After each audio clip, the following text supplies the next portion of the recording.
किसान की घड़ी, प्रेरणादायक कहानी, inspirational story about power of silence इन हिंदी। एक दिन की बात है। एक किसान अपने खेत के पास स्थित अनाज की कोठी में काम कर रहा था। काम के दौरान उसकी घड़ी कहीं खो गई। वह घड़ी उसके पिता द्वारा उसे उपहार में दी गई थी। इस कारण उससे उसका भावनात्मक लगाव था। उसने वह घड़ी ढूंढने की बहुत कोशिश की।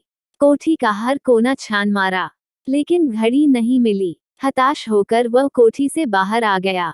वहां उसने देखा कि कुछ बच्चे खेल रहे हैं। उसने बच्चों को पास बुलाकर उन्हें अपने पिता की घड़ी खोजने का काम सौंपा। घड़ी ढूंढ निकालने वाले को इनाम देने की घोषणा भी की। इनाम के लालच में बच्चे तुरंत मान गए। कोठी के अंदर जाकर बच्चे घड़ी की खोज में लग गए। इधर उधर, यहाँ वहाँ, हर जगह खोजने पर भी घड़ी नहीं मिल पाई। बच्चे थक गए और उन्होंने हार मान ली। किसान ने अब घड़ी मिलने की आस खो दी। बच्चों के जाने के बाद वह कोठी में उदास बैठा था। तभी एक बच्चा वापस आया और किसान से बोला कि वह एक बार फिर से घड़ी ढूंढने की कोशिश करना चाहता था। किसान ने हामी भर दी। बच्चा कोठी के भीतर गया और कुछ ही देर में बाहर आ गया। उसके हाथ में किसान की घड़ी थी। जब किसान ने वह घड़ी देखी तो बहुत खुश हुआ।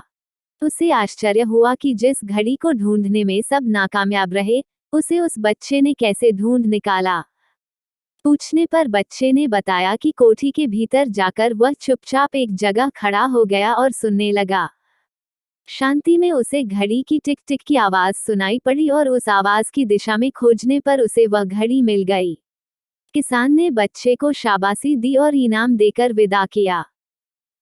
सीख: शांति हमारे मन और मस्तिष्क को एकाग्र करती है और यह एकाग्र मन स्थिति जीवन की दिशा निर्धारित करने में सहायक है। इसलिए दिन भर में कुछ समय हमें अवश्य निकलना चाहिए, जब हम शांति से बैठकर मनन कर सकें। अन्यथा शोरगुल भरी इस दुनिया में हम उलझ कर रह जाएंगे। हम कभी न खुद को जान पाएंगे, न अपने मन को। बस दुनिया की भेड़ चाल में चलते चले जाएंगे। जब आंख खुलगी तो बस पछतावा होगा कि जीवन की ये दिशा हमने कैसे निर्धारित कर ली। हम चाहते तो कुछ और थे, जबकि वास्तव में हमने तो वही किया जो दुनिया ने कहा। अपने मन की बात सुनने का तो हमने समय ही नहीं निकाला।